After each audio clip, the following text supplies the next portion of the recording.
इंसान का आत्मा शक्ति का एक अनंत कुआं है। हम सबके अंदर छिपी हुई शक्तियां होती हैं। प्राचीन योग परंपरा में इन्हें सिद्धियां कहा गया है। सिद्धियां कोई जादू नहीं है, ये हमारे असली स्वरूप का प्राकृतिक रूप से प्रकट होना है। जैसे जैसे हम अपनी आध्यात्मिक यात्रा पर आगे बढ़ते हैं, ये सिद्धियां प्रकट होती जाती हैं। ये यात्रा हमारे अस्तित्व की गहराई में जाने के बारे में है। ये ईश्वर के साथ अपने एकत्व को पहचानने के बारे में है। आध्यात्मिक शक्तियां साधना का लक्ष्य नहीं है, ये तो बस रास्ते के पत्थर हैं।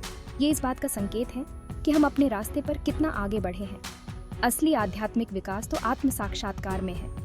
ये अपने भीतर ईश्वर का अनुभव करने में है। ये अपने अहंकार की सीमाओं से परे जाने में है। जैसे जैसे हम अपने असली स्वरूप के प्रति जागृत होते हैं, सिद्धियां स्वाभाविक रूप से प्रकट होने लगती हैं। यह हमारे आंतरिक परिवर्तन का एक परिणाम है। इन शक्तियों को कभी भी स्वार्थ के लिए नहीं खोजना चाहिए। ये ईश्वर का दिया हुआ एक पवित्र उपहार है। हमें इन उपहारों का इस्तेमाल जिम्मेदारी से करना चाहिए। इनका उपयोग मानवता की भलाई के लिए करना चाहिए। इनका उपयोग हमारे अपने आध्यात्मिक विकास के लिए करना चाहिए। जब हम आध्यात्मिक शक्तियों की दुनिया में कदम रखते हैं, तो हमें विनम्रता के साथ ऐसा करना चाहिए। हमें अपने भीतर और सभी में मौजूद ईश्वर के प्रति श्रद्धा के साथ ऐसा करना चाहिए। आध्यात्मिक शक्तियों को जागृत करने की यात्रा शुरू करने से पहले तैयारी करना बहुत जरूरी है। पहला कदम है एक स्पष्ट इरादा बनाना। आप इन शक्तियों को क्यों चाहते हैं? आपका इरादा पवित्र होना चाहिए। ये सबसे अच्छे उद्देश्य के साथ जुड़ा होना चाहिए। शक्ति की स्वार्थी इच्छा आपको केवल भटकाएगी। एक पवित्र इरादा आपके मार्ग को प्रकाशित करेगा। इसके बाद शरीर और मन की शुद्धि आती है। हम इसे योग जैसी साधनाओं के माध्यम से प्राप्त कर सकते हैं। हम इसे ध्यान और जागरूक जीवन जीने के द्वारा कर सकते हैं। एक पवित्र पात्र गॉडीय कृपा को बेहतर तरीके से ग्रहण कर सकता है। यह ऊर्जा को स्वतंत्र रूप से प्रवाहित करने की अनुमति देता है। एक सच्चे गुरु से मार्गदर्शन लेना अमूल्य है। गुरु एक आध्यात्मिक मार्गदर्शक होते हैं। उन्होंने पहले ही रास्ते को पार कर लिया है। वे ज्ञान प्रदान कर सकते हैं। वे सहायता प्रदान कर सकते हैं। वे आगे आने वाली चुनौतियों से निपटने में आपकी मदद कर सकते हैं। याद रखें, यह यात्रा अकेले करने की नहीं है। अपने आप को एक सहायक आध्यात्मिक समुदाय से घेरें। इससे आपके अभ्यास में वृद्धि होगी। आध्यात्मिक शक्तियों को जगाने का मार्ग समर्पित अभ्यास से प्रशस्त होता है। ध्यान इसका आधार है। ये मन को शांत करता है। ये आंतरिक स्थिरता का विकास करता है। ध्यान के माध्यम से हम अपने वास्तविक स्व से जुड़ते हैं। यही हमारी शक्ति का स्रोत है। योग अपनी संपूर्णता में एक शक्तिशाली उपकरण है। यह शरीर, मन और आत्मा का सामंजस्य स्थापित करता है। आसन, प्राणायाम और मुद्राओं के माध्यम से हम अपनी सुप्त ऊर्जा को जगाते हैं। हम खुद को उच्च संभावनाओं के लिए तैयार करते हैं। भक्ति और ईमानदारी से भरी प्रार्थना हमें ईश्वर से जोड़ती है। यह हमारे दिलों को कृपा के लिए खोलता है। इरादे से भरा मंत्र जाप शक्तिशाली स्पंदन पैदा करता है। ये स्पंदन हमारे अस्तित्व को शुद्ध और ऊर्जावान बनाते हैं। विजुअलाइजेशन तकनीकें मन की शक्ति का उपयोग करती हैं। वे प्रकटीकरण के लिए एक खाका तैयार करते हैं। हम अपने इरादों को वास्तविकता में प्रकट कर सकते हैं। दूसरों की निस्वार्थ सेवा हृदय को पवित्र करती है। यह हमारी चेतना का विस्तार करता है। धर्म ग्रंथों का अध्ययन ज्ञान प्रदान करता है। यह उन लोगों से मार्गदर्शन प्रदान करता है जिन्होंने पहले यह मार्ग अपनाया है। आध्यात्मिक शक्तियों की खोज मजबूत नैतिक सिद्धांतों पर आधारित होनी चाहिए। इन्हें योग दर्शन में यम और नियम के रूप में जाना जाता है। ये वह नींव है जिन पर हम अपनी आध्यात्मिक साधना का निर्माण करते हैं। अहिंसा, विचार, शब्द और कर्म में सर्वोपरि है। हमें सभी प्राणियों के प्रति करुणा और दया का भाव विकसित करना चाहिए। हमारे जीवन के सभी पहलुओं में सच्चाई हमें हमारे वास्तविक स्वरूप के साथ जोड़ती है। अस्ते हमें दूसरों की सीमाओं का सम्मान करना सिखाता है। आध्यात्मिक साधना के संदर्भ में ब्रह्मचर्य का अर्थ यौन ऊर्जा के रूपांतरण से है। यह इस शक्तिशाली शक्ति को आध्यात्मिक विकास की ओर लगाने के बारे में है। अनासक्ति हमें इच्छाओं के चंगुल से मुक्त करती है। यह हमें दुख से मुक्ति दिलाता है। ध्यान, जैसा कि हम जानते हैं, आंतरिक शांति को खोलने की कुंजी है। ये चेतना की उच्च अवस्थाओं तक पहुंचने की कुंजी है। आत्म अनुशासन महत्वपूर्ण है। यह हमें केंद्रित रखता है। यह हमें रास्ते पर आगे बढ़ाता रहता है। भाग 5, चेतना का उत्थान। आत्म साक्षात्कार के पथ पर चरण। आध्यात्मिक विकास की यात्रा चरणों में सामने आती है। प्रत्येक चरण हमारी धारणा में बदलाव का प्रतीक है। ये वास्तविकता के हमारे अनुभव में बदलाव का प्रतीक है। जागृति पहला चरण है। ये तब होता है जब हम वास्तविकता की प्रकृति पर सवाल उठाना शुरू करते हैं। हम भौतिक से परे एक आयाम के प्रति जागरूक हो जाते हैं। जब हम अपने दिल ईश्वर के लिए खोलते हैं तो भक्ति स्वाभाविक रूप से पैदा होती है। हम अपने से बड़े किसी चीज के साथ मिलन के लिए तरसते हैं।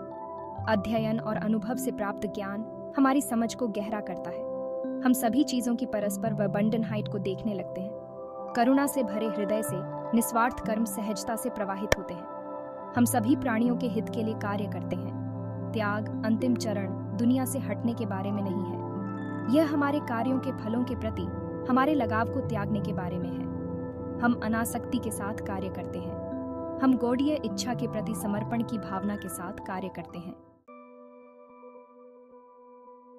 भाग 6 गौड़ीय का खिलना, आध्यात्मिक शक्तियों की क्षमता का अनावरण। जैसे जैसे हम आध्यात्मिक विकास के चरणों से गुजरते हैं, सिद्धियां प्रकट होने लगती हैं। इन्हें अपने लिए नहीं खोजना चाहिए। ये हमारे आंतरिक परिवर्तन का स्वाभाविक परिणाम है।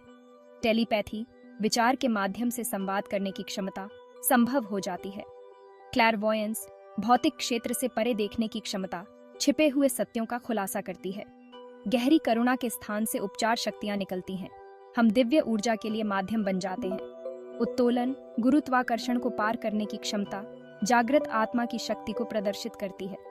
भौतिककरण, ईथर से वस्तुओं को प्रकट करने की शक्ति भौतिक दुनिया की मायावी प्रकृति को प्रकट करती है। भविष्य को देखने की क्षमता पूर्व ज्ञान, कालातीत आयाम से हमारे संबंध से उत्पन्न होती है। सूक्ष्म यात्रा, भौतिक शरीर से परे अपनी चेतना को सचेत रूप से प्रोजेक्ट करने की क्षमता हमें अस्तित्व के अन्य क्षेत्रों का पता लगाने की अनुमति देती है। याद रखें, ये शक्तियां केवल उपकरण हैं। इनका बुद्धिमानी से उपयोग किया जाना है। इनका जिम्मेदारी से उपयोग किया जाना है। भाग 7 आंतरिक भूल भुलैया को नेविगेट करना, आध्यात्मिक पथ पर आने वाली बाधाओं पर काबू पाना। आध्यात्मिक विकास का मार्ग हमेशा आसान नहीं होता है। रास्ते में हमें कई बाधाओं का सामना करना पड़ेगा। अहंकार अपनी इच्छाओं और आशंकाओं के साथ हमें पीछे धकेलने की कोशिश करेगा। नकारात्मक विचार और भावनाएं हमारी धारणा को धूमिल कर सकते हैं। वे हमारी प्रगति में बाधा डाल सकते हैं। बाहरी दुनिया से ध्यान भटकाने वाली चीजें हमें हमारे अभ्यास से दूर कर सकती हैं। आत्मसंदेह रेंग सकता है, फुसफुसाते हुए कि हम योग्य या सक्षम नहीं हैं। अधीरता हमें जल्दी परिणाम तलाशने के लिए प्रेरित कर सकती है। इससे हम आध्यात्मिक विकास की क्रमिक प्रकृति की दृष्टि खो सकते हैं। सतर्क रहना बहुत जरूरी है। इन बाधाओं को पहचानें कि वे क्या हैं। वे बस परीक्षण हैं। ये हमारे लिए अपने संकल्प को मजबूत करने के अवसर हैं। याद रखें, सबसे बड़ी लड़ाई भीतर जी जाती है। भाग 8 आंतरिक प्रकाश की रक्षा करना, सुरक्षा और ग्राउंडिंग के लिए तकनीकें। जैसे जैसे हम आध्यात्मिक साधना में गहराई से उतरते हैं, अपनी ऊर्जा की रक्षा करना महत्वपूर्ण है। हमें जमीन से जुड़े रहना चाहिए। विजुअलाइजेशन तकनीकें शक्तिशाली उपकरण हैं। अपने चारों ओर एक सुरक्षात्मक प्रकाश की कल्पना करें। यह आपको नकारात्मक ऊर्जाओं से बचाएगा। ग्राउंडिंग तकनीकें हमें पृथ्वी से जुड़े रहने में मदद करती हैं। वे हमें वर्तमान क्षण में बांधे रखते हैं। धरती पर नंगे पैर चलना, प्रकृति में समय बिताना, ये सरल लेकिन प्रभावी तरीके हैं। प्रकृति से जुड़ना स्वाभाविक रूप से ग्राउंडिंग है।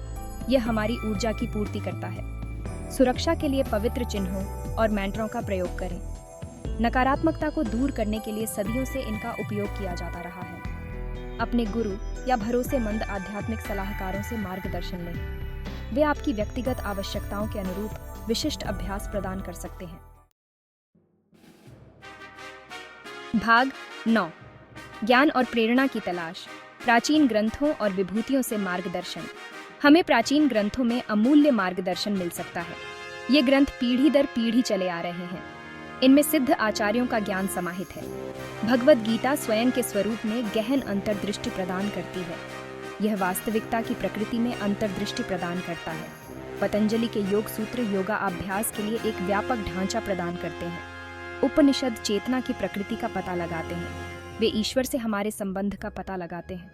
विभिन्न आध्यात्मिक परंपराओं के प्रेरणादायक व्यक्ति प्रकाश के प्रकाश स्तंभ के रूप में कार्य कर सकते हैं। बुद्ध की शिक्षाएं करुणा पर जोर देती हैं। वे दुख के अंत पर जोर देते हैं। यीशु मसीह का प्रेम और क्षमा का संदेश गहराई से गूंजता है। पूरे इतिहास में संतों और रहस्यवादियों के जीवन आध्यात्मिक साधना की परिवर्तनकारी शक्ति को प्रदर्शित करते हैं। उनकी कहानियां हमें प्रेरित कर सकती हैं। वे हमारी अपनी यात्रा में हमारा मार्गदर्शन कर सकते हैं। भाग 10। जीवन और आत्मा का नृत्य। आध्यात्मिक विकास के साथ सांसारिक जिम्मेदारियों का संतुलन। आध्यात्मिक विकास के लिए हमें अपनी सांसारिक जिम्मेदारियों को त्यागने की आवश्यकता नहीं है। कुंजी दोनों के बीच एक सामंजस्यपूर्ण संतुलन खोजने की है। हमारी आध्यात्मिक साधना को हमारे जीवन को बेहतर बनाना चाहिए। यह दुनिया में कार्य करने की हमारी क्षमता को कम नहीं करना चाहिए। अपने कर्तव्यों का पालन करते रहें, जागरूकता के साथ करें, सेवा की भावना के साथ करें। अपने काम को ईश्वर को अर्पण के रूप में देखें। सत्यनिष्ठा से जियो, उद्देश्य के साथ जियो, प्यार से जियो। याद रखें, आध्यात्मिक मार्ग जीवन से पलायन नहीं है, यह स्वयं जीवन के हृदय की यात्रा है। भाग 11।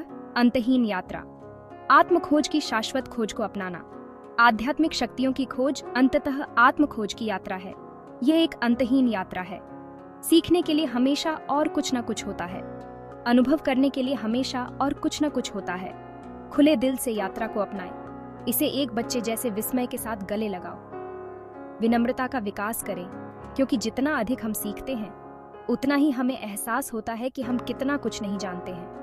परिणाम को नियंत्रित करने की आवश्यकता को जाने दें। उस गॉडीय कृपा के प्रति समर्पण करें जो हम सभी का मार्गदर्शन करती है। असली खजाने अलौकिक क्षमताओं में नहीं, बल्कि हमारे अपने अस्तित्व की गहराई में पाए जाते हैं। जैसे जैसे हम अपने वास्तविक स्वरूप के प्रति जागृत होते हैं, हमें एहसास होता है कि हम ईश्वर से अलग नहीं हैं।